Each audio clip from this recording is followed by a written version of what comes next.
If you're in business, you probably have a website, but can your site handle your growth? How many visitors before your site slows down or crashes? What about storage and data security? From web hosting to virtual servers, Pair Networks provides the online infrastructure you need to start, grow, and flourish. When it comes to security and updates, don't worry, we've got you covered. Our 24/7 US-based customer support is the best in the industry. No frustrating chatbots or sitting on hold for hours. Check out pair.com today to learn more. That's PAIR.com. Welcome to the Attention Deficit Disorder Expert Podcast Series by Attitude Magazine. Hi, everyone. My name is Annie Rogers, and on behalf of the Attitude team, I'm pleased to welcome you to today's ADHD Experts presentation titled Addictive Technology and its Impact on Teen Brains. Leading today's presentation is Jeremy Edge. Jeremy is the owner and founder of the counseling practice EscapingThe.com, PLLC. He is an international gaming disorder certified counselor, and he obtained a digital wellness certificate from the Digital Wellness Institute. After personally experiencing the negative effects of problematic gaming, Jeremy devoted his work to helping those find balance with online activities. Jeremy and his team provide counseling services to help clients of all ages experience balanced, healthy screen use. In today's webinar, we will discuss why it is that no matter the consequence, many of our teens, especially those with ADHD, just can't seem to pull away from their devices. Our expert today will address the impact of addictive technology, including video games and social media, and offer healthy solutions for balance. We'd like to begin today's webinar by asking two poll questions for our live audience. First of all, how much time per day does your child spend playing video games? Please select the most appropriate answer and note that you can say you're not sure. And then secondly, we'd like to get a sense of the biggest challenges that you face related to your child's video game play specifically. Is it policing how much time they're playing, getting them to stop, dealing with emotional fallout after video game play? Please select the most appropriate answer there. And if you don't see one that reflects your experience, please just use the comment box to tell us about the challenges that your family is dealing with. While you're doing that, I will point out that you can download the slides by clicking on the event resources section of your webinar screen. If you're interested in the certificate of attendance option, look for instructions via email later today. Also, a transcript of today's event will be made available in the coming week. If you are listening in replay or podcast mode, visit attitudemag.com and search podcast number 451 to access the slides, the replay, certificate of attendance, and transcript. If you support the work we're doing here at Attitude to strengthen the ADHD community, we encourage you to visit attitudemag.com/subscribe. You can sign up now and you will receive our upcoming summer issue, which contains advice for reducing stress in teenagers' lives, tackling messy bedrooms, and getting adolescents to open up to their parents. Finally, the sponsor of this webinar is Landmark College, the first college in the U.S. to exclusively serve students who learn differently. Also offers short-term programs that help neurodivergent high schoolers make the successful transition to college, academically and socially. Click the link on your screen or visit www.landmark.edu/teen to learn more about residential and online options. Attitude thanks our sponsors for supporting our webinars. Sponsorship has no influence on speaker selection or webinar content. Okay, without any further ado, thank you so much for joining us, Jeremy, and leading this really important discussion on technology and how it impacts the ADHD teen brain. Thank you, Annie. Thank you so much for having me. I hope you all are enjoying your day. And I hope this content can be really helpful and insightful. We can get to some questions at the end, but hopefully this content can give you really good tools on how to navigate healthy and balanced screen use for your teens. In general, our topic today is going to be covering a few different things. One will be understanding what behavior addictions look like. All screen use falls into a behavior, category. And so it can be an addiction or it can be healthy. We'll understand when it becomes an addiction, what that looks like. We'll be understanding how screens are impacted from ADHD, kind of what it looks like with some research out there on how media and how games are impacting those who have ADHD. We'll be understanding kind of the gaming world, how it's a problem, how it can be healthy, and how it can also be even a career path for some. Then we'll be talking about problematic social media use and what to do with social media and how to be able to understand what's keeping us hooked and then how to be able to respond to some of those problems. Then we'll be going over some tools and treatments along the way as well for parents and also for clinicians. So the first thing we can understand as a backdrop of a behavior addiction is kind of this broad category that can cover any type of behavior. It can be food, it can be work, it can be sex, it can be gambling, but a behavior addiction falls into, there's some symptoms around that, and screen use can fit into that category. The first one is they cannot stop. They cannot stop the activity at hand. So maybe it's social media or it's playing a game. They cannot stop that activity even if they try.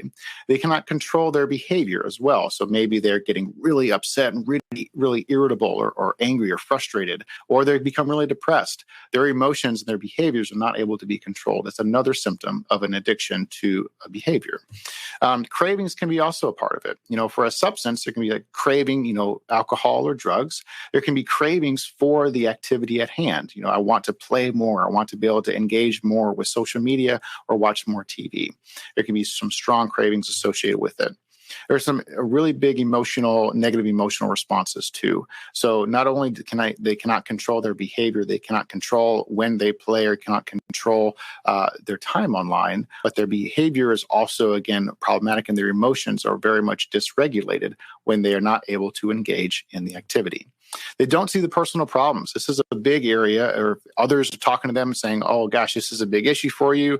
There's tension at home, there's tension with friendships, but the person themselves does not see that, and that's also another sign. Now, when we look into some research around media use and ADHD, there's some information that's very interesting. This first research article talks about 40 years of research covering media use and video games. So watching TV and video games is kind of the basis of what this article is talking about. And they found a few different key things. The first one is there's a small statistical relationship with media use impacting ADHD. Now, so again, there's a small connection, but not a very big one. They found that boys are more impacted than girls are. They found violent video games can increase aggression, and it's associated with attention problems. Now, I want to pause here for a moment because research shows also that video games can increase aggression, but not necessarily violence. Aggression is, I want to punch you in the face. Violence is actually punching you in the face. So there's a difference there. And so it's really natural for us to think, gosh, well, this video game is so violent. It's causing so many of these things that are happening in our society. And currently, from the research I've seen, there is not research connecting real an act of violence to video games as the reason. There's a lot of things going on for someone to be violent. Loneliness is a big factor in that. The lack of connection to other people, to feeling just not very a part of the community, not feeling like they have mastery, or not feeling like they are doing things in the physical world can be a part of that too. Video games can be a part of it. Violent video games can be a part of someone who is violent, but it's not the only thing that is making them do this or encouraging them to do this. They found some inconsistent findings with fast-paced content and ADHD symptoms, meaning if you have a kid watching, PJ Masks or something that's really fast-paced, they haven't found that there is a connection with increasing ADHD symptoms based on watching fast-paced content. And they found there's no connection between age and ADHD symptoms. All right, so that's one research finding. Another one's talking about gaming in particular and ADHD. Now, This one goes from the younger kiddos from like 4 to 12 years old. And they found a few different things where this one in particular found that there's a correlation between severity of ADHD and excessive gaming. So someone who has a lot of impulse control issues, they have severe ADHD. Also, played a lot of video games. Also was more prone to playing a good bit and had a problem potentially with that as well. They found that, again, extreme ADHD symptoms showed higher addiction scores. So they're more prone to abuse this type of activity of a video game. They also found a bidirectional relationship, meaning someone who has ADHD is more prone to play games and likes playing games more so than someone who doesn't. It makes games appealing, and those who play games, also their ADHD symptoms are exacerbated. It's worsened. Video games are a really impulse. It's kind of there's no real impulse control needed sometimes in these games. A lot of video games reward fast-paced multitasking. Fast-paced thinking, not much for deep thinking, not much for, executive functioning or kind of controlling our impulses. And so whenever you're engaged in an activity that rewards fast-paced, quick thinking, and you don't have to, control your impulses, it makes this activity appealing. And then it's hard also to get away from that activity and to try to respond to your ADHD symptoms in another way.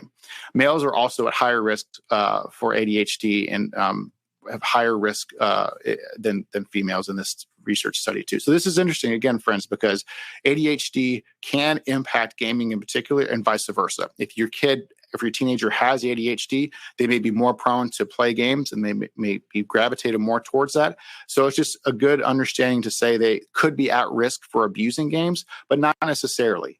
We can put up parameters and boundaries so that way they're not going to abuse it and they can have it be a healthy part of their life.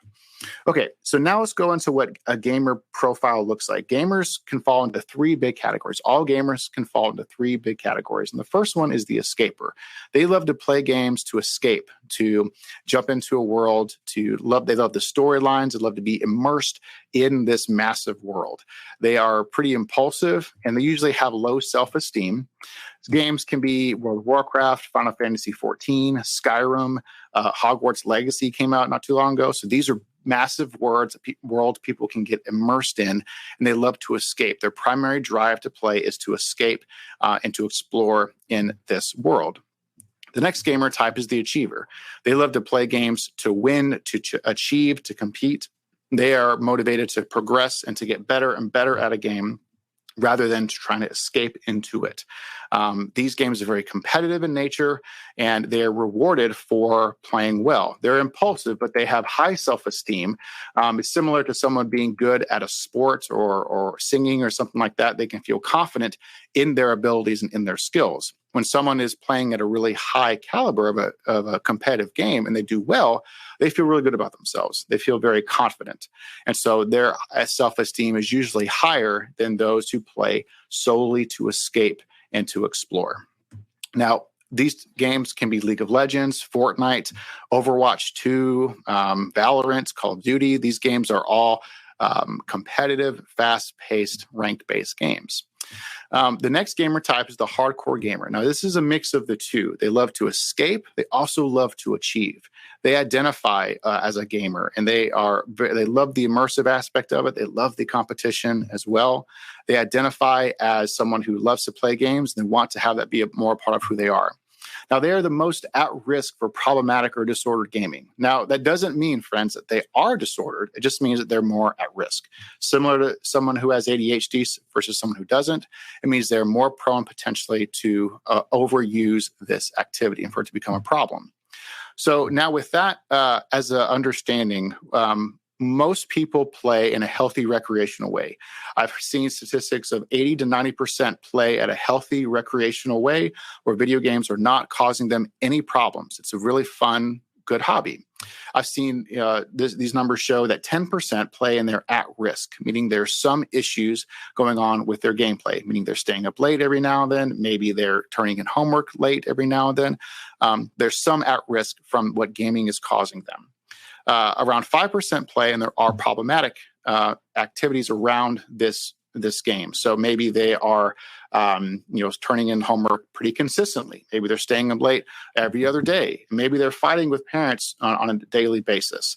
Now, 1 to 5% or so, 1 to 4% can qualify as a gaming disorder. So again, of the 2.5 billion gamers in the whole world, these are the numbers of where people rank as far as if it's legitimate disorder or if it's a problem or at risk. Gaming disorder has been identified in the ICD-11 last year in 2022, January 2022, as a full diagnosis. It's in the World Health Organization's identified this, and there's a few different things that make up the criteria. One, there's impaired control, meaning they can't control their gaming, they cannot stop their gameplay. They would rather game than do other activities. So if you see your teenager stop playing soccer, they've stopped doing other things that they enjoy, and they're just focusing on this, then that is another sign. If they continue to game in spite of seeing their problems, then that's another clear sign. Now, this has to impact every area in this person's life: their mental health, their physical health, their relationships, their either occupation or their education. And it has to happen for a year's time. If your kiddo really struggles sometimes and meets these criteria, like for spring break, right? Let's say, gosh, they are doing all these things for spring break or even on the weekends. They're doing all these things. But when the school year starts again, Monday starts, and they're able to put away the games and focus and engage in class, then it's not a disorder. It's a problem. Like binge gaming is an issue, sure, but it's not an objective disorder. And so I want us to see that this needs to be consistent for like a long period of time, a year's time, for it to be an objective disorder. It doesn't mean there's not negatives, right? So gaming disorder or problematic gaming has a lot of negatives. And for one, there's a lot of anxiety and depression that can happen from it. Gaming usually in today's day and age, 2023, is a physically isolating activity. You can be online talking with your friends, but you're physically usually in your room or in your house, and you're not physically with other people. You can talk with others, but it can create some anxiety. It can create some depression of this isolation, this physical isolation. The more that you play this, the more you can feel anxious and depressed. There's a lot of cognitive distortions that can happen, particularly with teenagers. It's like, well, hey, I'm not in that much trouble with my parents. I can probably sneak into their room and grab the computer and then come back and play. It's not going to be that big of a deal. Or, hey, I don't have to work on this assignment right now. It's due next week. I'll figure it out later. Or, you know what? This isn't going to cause too many problems if I play this instead of go out and do something else. There's a lot of slippery slope and cognitive distortions that can happen when someone is in a problematic or disordered place with games. There's a lot of impulse control issues that can happen. Games can be accessed immediately. Online content can be accessed immediately. Going to Twitch or watching gaming content is a very quick response. A lot of positive reinforcement can happen immediately. And it's easy and very natural for kids and teens to move away from reinforcements that take a long time, like getting a grade back or studying for something, and they can be impulsive and moving towards a video game. And the more that they do that, the more that they choose or act on their impulse to play a game, the harder it is to control that. Another thing is relationship problems can happen. You can see this with parents, I'm sure. You can see this with friendships and teachers, but relationships can really be strained in this dynamic, not just with teens, but for a young adult and for adults. Romantic partners can really have a lot of conflict around gaming. I see clients, I'm a licensed counselor, and I see clients in my office struggling with their relationship around gaming a lot of times as well. Finances can be a big piece as well. Financial strain can be a big part of gaming. And if you look at a lot of games these days, they're free to play, but some of them have what's called a loot box. Now, I can't say everyone's hand, or I can't say anybody, but if you've seen this, maybe this is familiar to you. But a loot box is something that you can get within a game. This is an example of a game called Counter-Strike Go. I'm not sure if you can see my cursor here, but you can see different colors within the game, within this loot box. You can see some blue items right here, some purple ones, and then some more rare items right here. And basically, these are skins. It's an outfit for something within the game. This is a game where you have a weapon and you're walking around trying to complete objectives. And the weapon can have a dragon on it. It can have like a little purple thing on it. It can have a water piece on it. This is something that makes the game more fun. It's a cosmetic impact. It's basically, if I was in a video game, this is my skin. This is what I'm wearing that helps, represent me in the game. And skins can be very valuable. And in these games, there's there's some real money in it, and it's also fun for gamers to try to get these skins because there's some rarity to it. This yellow item at the very end is about a 0.4% chance for someone to acquire one of these items. You can acquire an item by getting a key. Now you can play the game enough to get a key, or you can open it up. You can buy it with real money. And when you open it up, it looks like this. You can see all the items scroll across the screen and hope to get a rare item. It'll refresh here in a minute. You can see it from the very beginning, but you open it up and you can see what are some items you can get. Again, the more rare, the more valuable the item is. And cool. Now they can play with this skin in the game. It doesn't make them any better, doesn't make them more accurate in their aim. It's just a fun cosmetic thing about the game. Well, this is all well and fine, but this mechanic is a gambling mechanic, friends. This is a slot machine in a game. And so a lot of finances, a lot of money can be sunk into opening loot boxes, not playing the game, but just opening loot boxes. And so this is a piece where it's really good to explore and learn about your team's gaming and understand, what do they really like about it? Do they love the competitive aspect of trying to compete and strategize and win and get better like in CSGO? Or do they like opening loot boxes in CSGO? Same game, but different reasons, different motivations, and different things they like about it. Currently, there's no law against a minor opening a loot box. There is some legislation out there trying to be passed to help put up some limits on loot boxes, but currently there is not. Now, this is different than like a Fortnite Battle Pass where you buy content and you know all of what you're going to get. There's no randomness in it. This has variable reward, and this has randomness to it. And so that's the element that people can get hooked on potentially and maybe try to gamble in other ways. So that's a little bit of what I kind of want to explore. Like, this can be a problem, and we need to explore some of these with our teens. Now, games can obviously be an issue. Games can be a problem. You might even see this with your teens, but games can also be a very healthy outlet. It's a great place to socialize, especially during the pandemic. It's a great way to be able to connect and interact with people online. It's a great way to create and to build new things. Minecraft, Roblox, for example, are great places to create and to build complex things that are out of reach maybe in the physical world.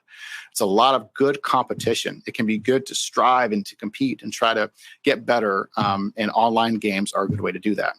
Problem solving and strategy is within a lot of games as well. And to work that muscle in our brain, it's a really good thing to kind of problem solve and to strategize. Every game has a goal to work towards. And so that's a good thing. It's good to know, okay, I'm going to fail and it's okay. I can try it again and again and again. So it's okay to learn that failure piece and to work towards a goal. It's good also to play, right? Games can be a great place to play and to have fun, and kids and teens need to have a healthy place to play. They learn through play. They are able to really develop through play. And so we need to really encourage that, encourage healthy play. Another aspect of games is from it being a career. Streaming is a way that people can make a living from playing a game. And so video games can be played live in front of people. There's this person streamer named Ninja, or Richard Blevins. He plays Fortnite. And he's been making a living from playing Fortnite and other games. He'll play a game while other people watch him. They like his content. They think he's really good. He's funny. He's attractive. He does some crazy things online. So it's a lot of good content that people are attracted to, and streaming is a way to do that. Richard is interesting. He's currently 31 years old. In 2019, he's made $17 million. Just 2019. That was pre-pandemic numbers. And so he's made a lot of money from streaming.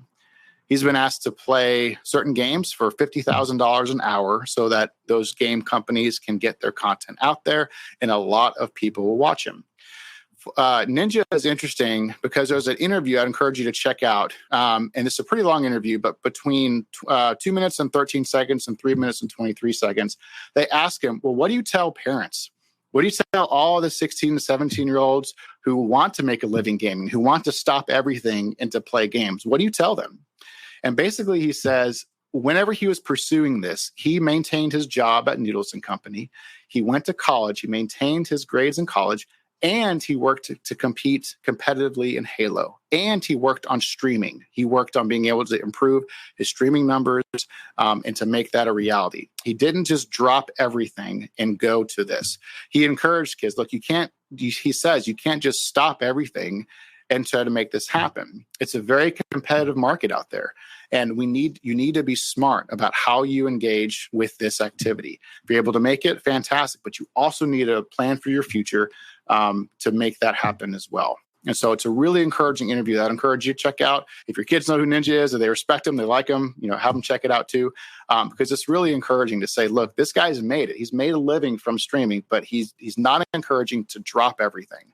I work with clients who want to drop everything. Either they're in high school or they're out of their parents' nest in their young adult years, but struggling to make it into that next stage in life, struggling with that transition because they see an opportunity to be a streamer. They want to be a pro gamer, and that's what they are focusing on. Meantime, they are neglecting their physical health, their mental health. They're not able to make any living. They don't have a job. They can't keep a job. And so it's a really big struggle. And again, I share this information to say your kids may say, I want to be a pro streamer, rather than saying, holy crap, my life is doomed. It's natural to think that. I would encourage us to think, you know what, this could be a reality, but let's be smart about it. Okay. Not everyone can be Taylor Swift. Not everyone can be Michael Jordan.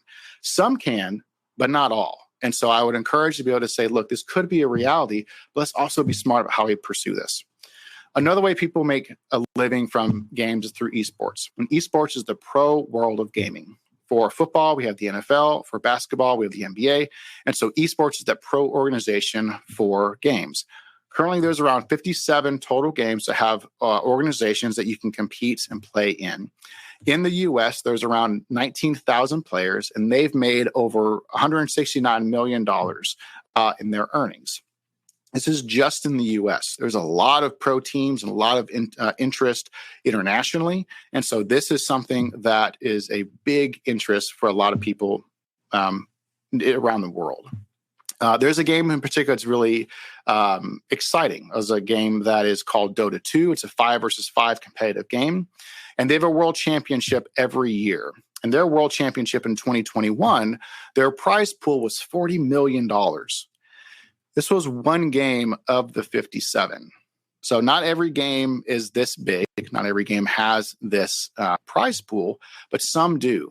And so there's a lot of teenagers and young adults out there saying, well, I want to make it big. I want to go pro and be on a pro team. And I want a shot of this money. I want a shot at being at a pro on a pro level. And so when new games come out, they can really be saying, look, this is my time to shine. This is where I need to go, and I need to do this. Esports is also interesting because in the U.S. in particular, actually in Arlington, which is not too far away from where I am in Dallas, they have an esports stadium. It's a 100,000 square foot building, holds 2,500 spectators, just devoted to esports. So it's an interesting field that is emerging. Now, games can be a career. It's something that we should be aware of as parents and as educators. Now, for those parents out there of wondering, okay, so what do I do with my gamer? There's a lot of issues or challenges. I'm not sure what the heck to do. The first thing I'd encourage you to do as a parent is to be the role model and mentor for healthy screen use. If you don't play games, that's fine. But you do interact with screens probably in some way. And so let's engage with that in a healthy, intentional way and bring your teen and bring your kid along with that. Why are you answering your emails at a certain time? Or, what makes this show more interesting to you? Or what are you doing online on social media and why is that important? You don't have to share every detail, but if you can give them a lens into your reason and your intentionality with your devices, that can be a great way, a great model for your teens to do a similar thing. It's also good to understand our teens' perspective. This is a great clip. It says, oh, look at little Henry making worlds with his imagination and old wooden building blocks. And it says, Minecraft, witchcraft is what it is. Repent, sinner. And this is a really great clip because a lot of times as parents, we can see something in the physical world, like building with wooden blocks is a good, innocent, awesome thing. We can't get enough of this. This is awesome. But the minute that our kids can go online, it's like, well, all hell broke loose. Like, what's going on? I don't understand what this is. And I'm fearful, I'm angry, and it's not good. And really, Minecraft can be a lot of things, but Minecraft also can be a similar way to just build with wooden blocks. It's a digital way to build something, to build anything. So it can be a good thing. It can be a very good, healthy outlet and activity. And we need to learn what their perspective is on what they're doing and engaging with online. A way to do that is to have non-judgmental conversations. Explore and have some open-ended questions to ask your teenager, talk about, like, what do you like about your games? What is this? And show me this and help me understand kind of what you're doing, just to learn and be non-judgmental in what they're doing online. With that as a base, we can then go into setting clear boundaries and consequences. If we start off with this iron fist of, this is bad, this is horrible, you're a bad person because of this, it's going to push them away, and they're not going to listen to us, and it's going to drive a further and further wedge. And games are going to be this wedge that's going to be getting in the way of that relationship. But if we can say, all right, I understand where you're coming from. I like how you're building here. This is awesome. This is fun. This is really cool. I don't like how you're cussing them out every 2 minutes, right? I don't like how angry you get whenever you play online. I don't like how you're talking to random people and giving them your detailed information of where you live. I don't like that. That's not healthy, and that's not good, and here's why. And so it's good to have these clear conversations of what's appropriate, what you like about it, but then integrate, you know what, let's change it up a little bit, and here's why it's going to help you to do that. It's also good to empower our teens in particular, to say, you know what, I see that this is a great tool for you, and how can you utilize it to help enhance your life and add more value to your life, rather than us saying we have to, as a parent, we have to take away all their privileges. We have to limit their time online. Let's empower our teams to say, well, what do you need to be healthy and safe with your games, with social media, with being online? It's also good to try to engage in other activities. And a lot of times parents, and you've asked these questions before, it's like, well, they don't want to do anything else, right? Teens are like, well, if I'm not playing games, there's literally nothing else to do. I've checked. There's nothing to do in the entire world. So a way to do that, a way to navigate what else to do, is to look at their transferable motivations. What that means is, let's take a game like Minecraft, and maybe their motivation to play is to build, to create something new, and to solve complex problems, to create systems to make something work better, more efficiently. We'll take those elements which are good and positive and maybe move that towards something like robotics, something that's going to also enhance their creativity and their problem-solving skills.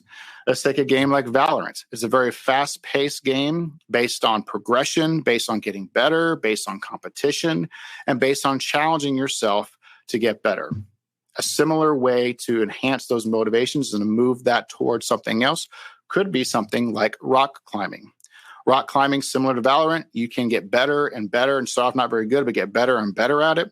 You can compete in tournaments. You can compete in Valorant tournaments. You can also compete in rock climbing tournaments and get paid for it. So there are some similarities that we can move some of these things into other activities, but it's how we engage with it. The more that we learn about our gamer, the more that we learn about our teenager and learn what they like about their games, and not to demonize everything, take the positives, let's move that towards something else that can add maybe more value to their lives. A lot of times parents ask me, well, how much time? Just tell me how much time I need and I'll get out of your hair. Appreciate it. Thanks. Goodbye. It's hard to answer that, guys. It's really hard to answer that, friends, because every teen is different. If you look at the American Academy of Pediatrics, they say, high quality programming for 6 and under, about 1 hour. For teens, it's vague. It's broad. It says have a healthy, well-balanced life. Okay.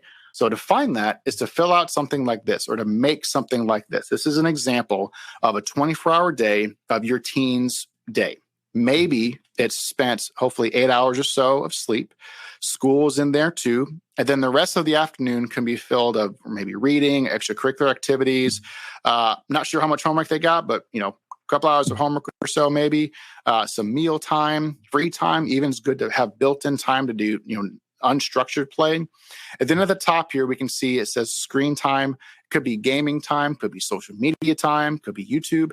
It could be entertaining screen time, entertainment-focused screen time, right? Because a part of that homework can be all online, right? If they're writing a paper and doing research or math, it can all be online.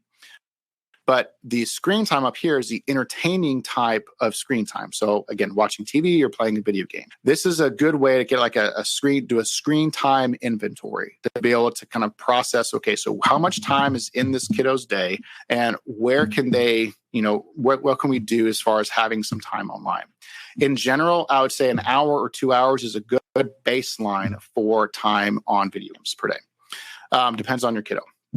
Okay, another way to look at it is through this parenting triangle.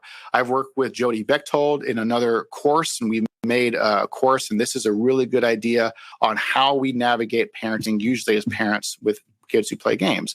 Most of us have to set up really strong limits. A lot of our interactions with our teens are focused on limit setting, boundaries on when they can and cannot play. Some interactions are ignored, right? We can't address every single thing our kiddos do. And some of it, we have positive interactions or rewards. I like how you were kind to your sister. I like how you came home and did your homework first. I like how you came to dinner whenever we asked the first time. Some of it is rewards, but the most of our interactions are focused on limit setting. I think we need to flip it. I think we need to be able to say, yes, limits are important, and we need to focus on limits and setting consistent boundaries and consequences. We need to have some intentional ignoring, but I think a lot of us need to have time with engaging with positive interactions, positive rewards, meaning like, I like how you're doing this, and kind of focus on positive interactions. We don't have to reward them with money or give them anything, but we just can give them positive attention. And we can focus on that. That can help improve the relationship. They can help know that we're on their side, and they can listen to us better as well. And so this is a really good way. I would encourage you to check out how to, refocus our parenting a little bit. All right. So gaming time is a big issue. Screen use and social media can also be a big issue too. The hook model is how a lot of social media companies keep us coming back for more. You can see it starts with a trigger, a notification, right? Then we go into our phone, we open up the app, see what's on Instagram, and we get some type of reward. We don't always get a lot of likes or posts or comments, but sometimes we get a lot. And that's a variable reward mechanic that's very addicting. Variable reward is a part of gambling. It's in any type of slot machine or any type of gambling. There's a variable reward which keeps us coming back for more and more. Then we invest more time back into the app to post and like, and then the cycle continues. To get away from this hook model, there's a few things we can do. One is to understand the awareness of this is happening, and then we can create friction by managing triggers. We can turn off all notifications. We can kind of just get notifications from real people rather than apps or products. Creating friction means giving yourself space from that idea of I want to check out this app with time and space. Meaning, okay, you get a notification or even a thought of I want to check Instagram, count to 10, count to 20 backwards by twos. Give yourself even physical space. Have the phone physically away from you or your teen, so they have to get up to go do that. To check the phone. It's also good to inverse the variable rewards, meaning give yourself rewards for being away from your device. Pocket Points actually gives you rewards for being away from your device by rewards for restaurants. Forest is a game, it gamifies being away from your device. You turn it on and put your phone down, and a forest grows. And the longer you're away from your device, the more time you're away from your device, the forest grows and grows and grows. If you pick it up early, it dies off. It's not as good. Another thing to do is I encourage all of my teens in particular to use Freedom. It's a very good software that helps with distraction online and helps with engaging you in a different way. There's some really good research around social media. And so let's talk about a few different keys points in this. This was from 2020. It was published in 2020, and it goes over 594 publications. And they found this information on social media and mental health. There's a small negative mental health effect from social media use. They found intense social media use can actually increase our social capital and social support. They found appearance-focused content can lead to body image disturbance. They found no direct association between social media use and life satisfaction or loneliness. This is a big one, friends, right? Because the social dilemma and some videos have come out saying like, hey, social media is really bad. And at times it totally is. But also they didn't find in these publications any direct association between social media use and life satisfaction.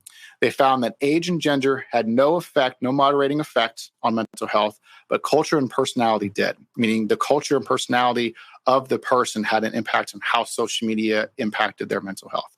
So these are some big, interesting findings, friends. And I think the takeaway is if we can intentionally use social media, then that's a really great way to engage with the product.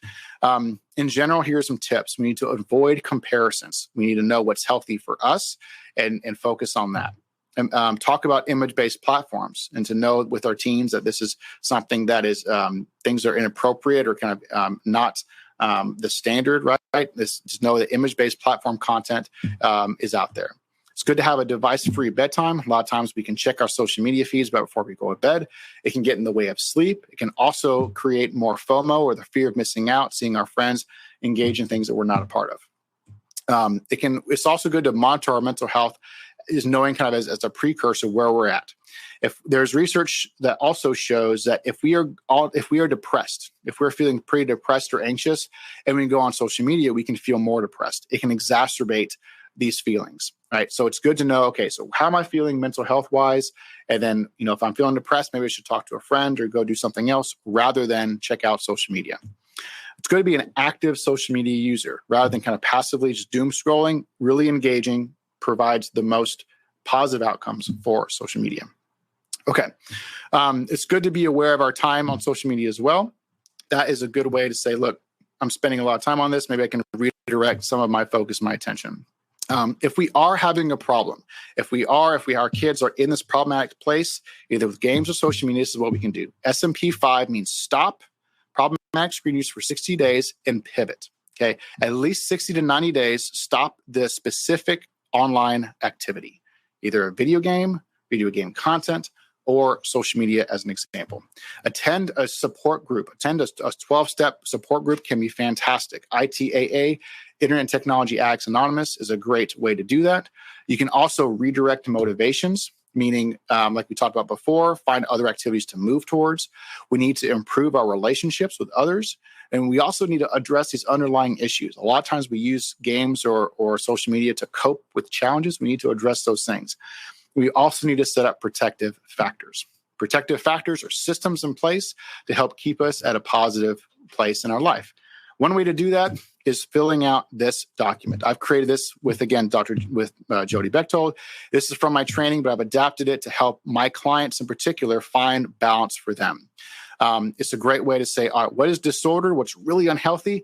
And what does it look like in an ideal or in the past world? What these areas look like in our activities, in our peer relationships, with nutrition, exercise, sleep and hygiene, parental relationships, if it's an adult, romantic relationships, education or occupation, and mental health. I think spirituality can be another piece of this as well, friends.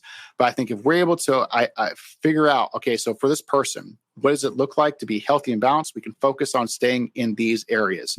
And then we focus on what does problematic or at risk look like in that same area. Maybe they are enjoying soccer, maybe they enjoy chess, and an hour of gaming per day. Maybe at risk can look like not much soccer, they're skipping all of their chess practices, and they're gaming 2 to 3 hours a day. But disordered is like 5 to 7 hours a day of gaming. So it's a little bit different, but it's not like the best, right? And so filling this up can really help our teams have a good picture of what can be healthy and balanced for them. Ultimately, all screen use, in my perspective, friends, is like food. We could eat cheeseburgers and French fries all day long, but we feel like crap. It would not be good. We could eat healthy foods, and it would really have a positive impact on our health and well-being. How we interact with technology can be similar. If we interact with entertainment-focused content, watching Netflix, playing video games for fun, on social media for fun, if it's just that, it's not going to be healthy for us. But if we engage in it and being productive online and have it be fun, it can be a healthy balance. Finally, here are some research, here's some tools of treatments I would encourage, some psychotherapy modalities, cognitive behavioral therapy, motivation doing, and acceptance and commitment therapy, 12-step recovery groups. This GAA is Gamers Addicts Anonymous. There are some support groups of group therapy can also be very good. Inpatient facilities do exist. This Restart one is in Seattle, Washington, and it's devoted strictly for gaming disorder. Opioid receptor antagonists can be some medications to help. Here are some resources I would encourage you to check out. Geek Therapeutics has more research and a lot more training on integrating geek culture into therapy. HealthyGamer.gg is a psychiatrist who's on Twitch, who's really good at promoting balanced gaming. Here's the link for ITAA. Game Quitters has a hobby tool that helps teens and people find other activities they can get involved in. I have a course online that helps parents and teens navigate balanced and healthy gaming. And I also have a summer program where we do 10 different activities throughout the week. It's like a day camp here in Dallas where they learn how to do some woodworking, they exercise, they do some equine therapy, and more. So friends, that is these are my references also from our time today. We do have some time for some Q&A, and so I'd be happy to answer any questions that we have. I think we had some before we started. So Annie, I will give it over to you, I guess, for the questions, or how can I move towards this? Yes, thank you so much, Jeremy. That you covered a lot of ground. It was fantastic. And we have a lot of questions. I'll just quickly thank our sponsor, Landmark College, one more time before digging in here. A lot of people wondering, you mentioned the red flags and criteria around problematic gaming. Are there similar criteria, guidelines for parents who see YouTube addiction specifically? This is a pretty prevalent theme I'm seeing in the comments. And also to know when your child is engaging in problematic social media use. Sure. Good question. So YouTube is very popular these days with teens. And so I think I would look at the same criteria for what a gaming disorder or a behavior addiction looks like and fill in YouTube instead of it being gaming. If they are, if they're not able to control their YouTube time, if they want to spend more and more time on YouTube, if there are really big emotional outbursts every time YouTube is, trying to get away from YouTube or do other activities, if they're neglecting their other responsibilities, their schoolwork, their friendships, their other responsibilities of a sport or something, specifically because of YouTube, if their mental health, their physical health and sleep are deteriorating because of YouTube, then I think that is clear that, okay, so this is a pretty big issue and potentially a disorder. There is no disorder for social media or YouTube or virtual reality or shopping online in like the DSM, which is, Diagnostic and Statistical Manual, or the ICD right now. Gaming disorder, though, is. And so I think we can use that as a baseline to say, if my child or teen is experiencing similar levels of problems, but in a different capacity online, let's just kind of translate some of the verbiage and say, okay, so there's no formal diagnosis, but objectively, this kind of matches up. This kind of meets what I'm seeing, if that makes sense. And social media as well. I can't remember the second part of the question, but I think, social media can, again, be similar capacity of if they're wanting to spend more and more time on it, and that could be an issue. One thing I would encourage, though, friends, is let's look at the motivation behind it. If our teens are going online and spending like 4 hours a day on social media, but they're really engaging with friendships and they're enhancing their friendships, they're working on school projects, they're also able to meet new people and to learn new things, then that could be a healthy way to engage with social media. But if it's simply like an entertainment focus, they're neglecting the other responsibilities, and there are problems in their overall health and well-being because of this one activity, then that's when it's becoming an issue. I would encourage us to look internally and say, well, what are some of the biases we have maybe against some of these things? That was a long-winded answer, sorry. No, that was super helpful. And a question that was on my mind just came through in the stream here. And that is about, if you could just talk about the addictive qualities of, for example, Snapchat streaks. These are designed, right, to keep our kids lashed to their phones. So A, could you talk a little bit about that, which is a problem? And B, I would love to address ways that parents can engage their kids in conversation about recognizing how social media use specifically is making them feel. You don't see the anger, the outbursts quite as much. It's a little more internal and insidious in ways. Yeah. So that's a great question. I did a presentation for a high school over here for like all the high school and his teenage boys, and they we talked about Snapchat, and they said, yeah, like the only reason I'm doing Snapchat is for the streaks. I don't really care about, honestly, the relationship, because what I'm focused on is maintaining the streaks. And so it's gamifying this relationship. And so I think I would encourage like just having open conversations with your teenagers. Like, what do you notice about Snapchat? What do you notice about these streaks thing? I've heard streaks are, kind of crazy. You can make a joke about it, right? But I think try to make it lighthearted and help them have the space to talk about this can be a good place to navigate. Well, what do you like about it? What do you not like about it? What do you notice this is doing for you? I think that word of just notice, what's the impact or what do you notice is a great way to kind of help them chew on these ideas rather than saying, well, this is bad because of X, Y, and Z. Especially with teenagers, if we say, hey, do this or don't do that or stay away from that, usually a lot of times they're going to want to go the other direction. And so I think if we can give them the platform, the space to think about and to process these ideas, they can say, oh, you know what? Yeah, that makes sense. I think that I'm valuing these streaks more, this long, exchange versus it being a real deep relationship. And so I think we can try to focus on, how can you have different relationship or different interactions to help improve these relationships? How is Snapchat helping you improve these relationships, or how is it maybe impacting or negatively impacting your relationships? So I think it's a way to kind of navigate that. So tough. A number of parents are wondering, is it ever appropriate to just go cold turkey, whether it's video games or social media? Basically they've had it. The kids are sneaking devices, sneaking time. They're seeing the negative consequences, but the kids are not engaging in these conversations.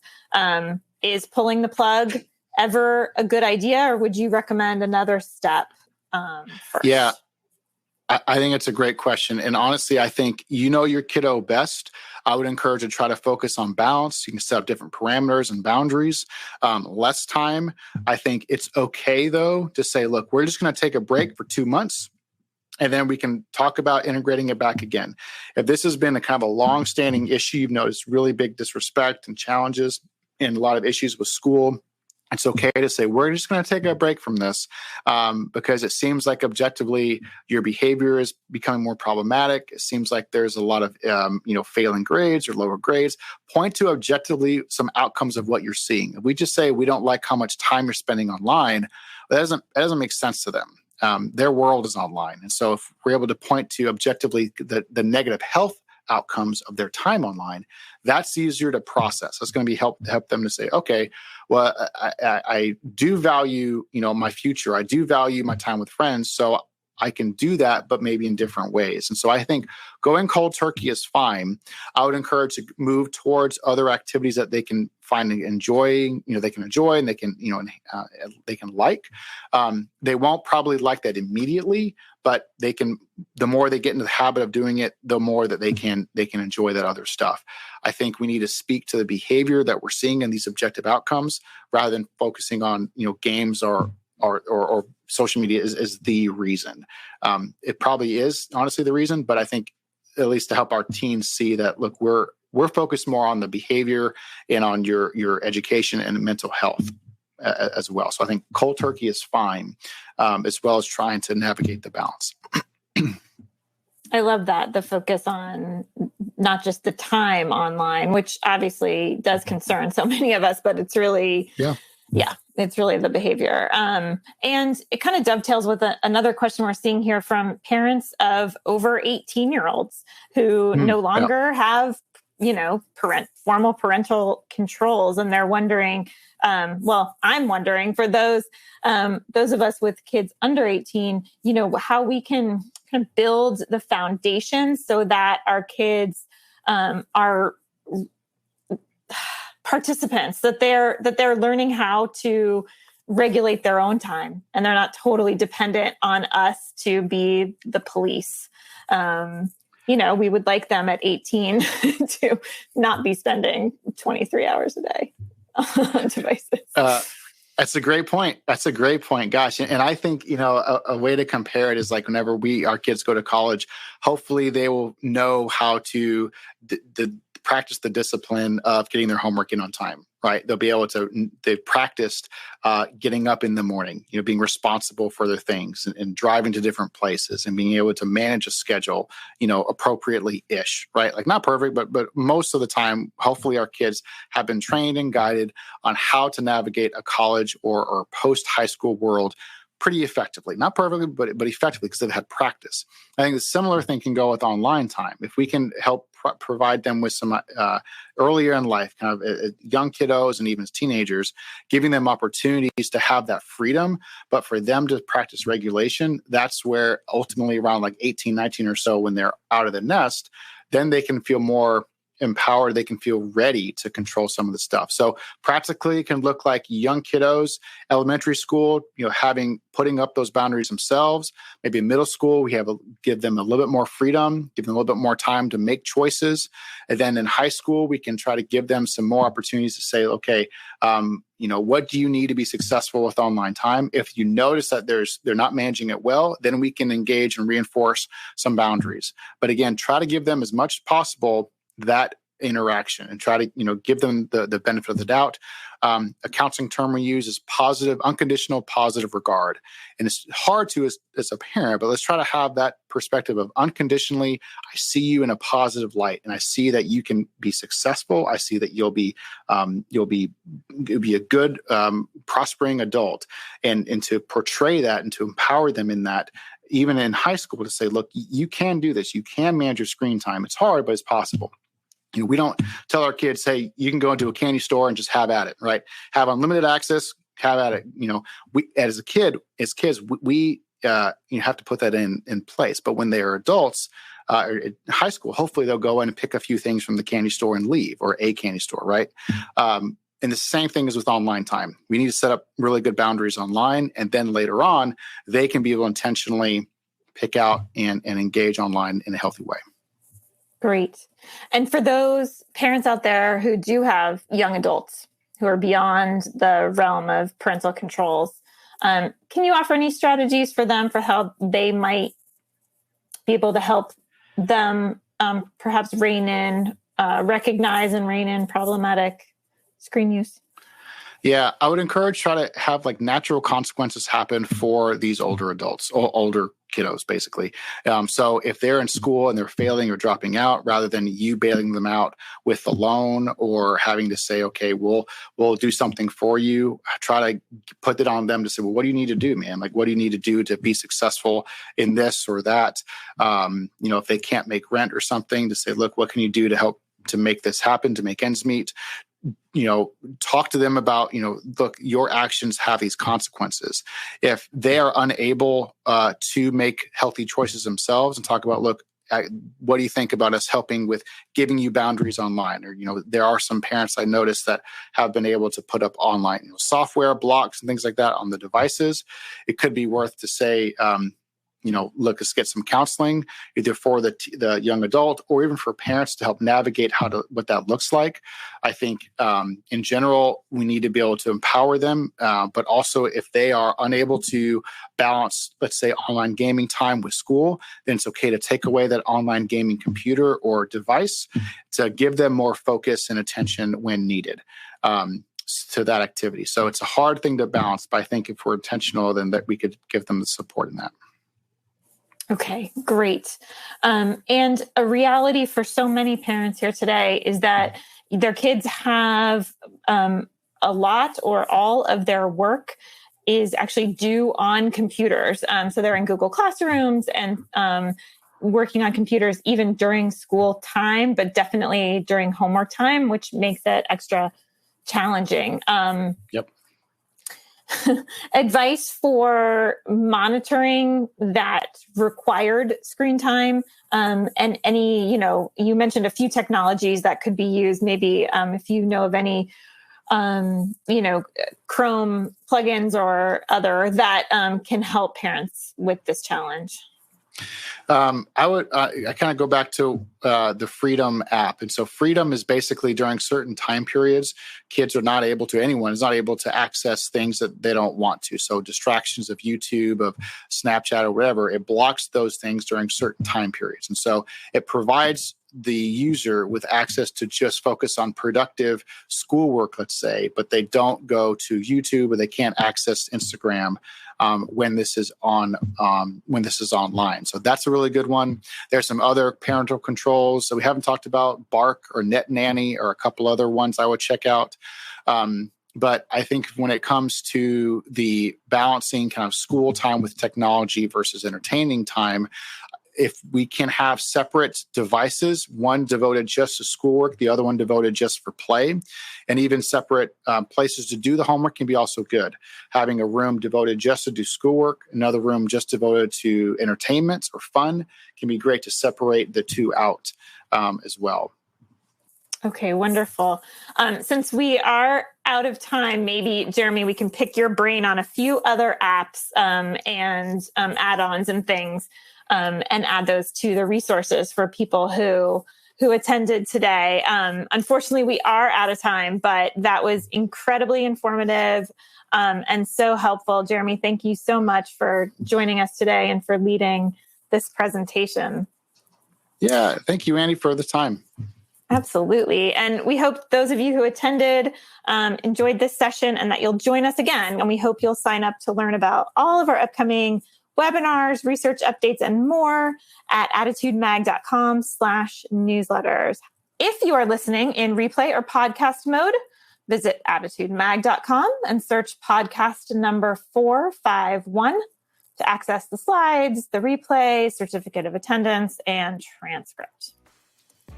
If you support the work we're doing here at Attitude to strengthen the ADHD community, we encourage you to visit attitudemag.com/subscribe.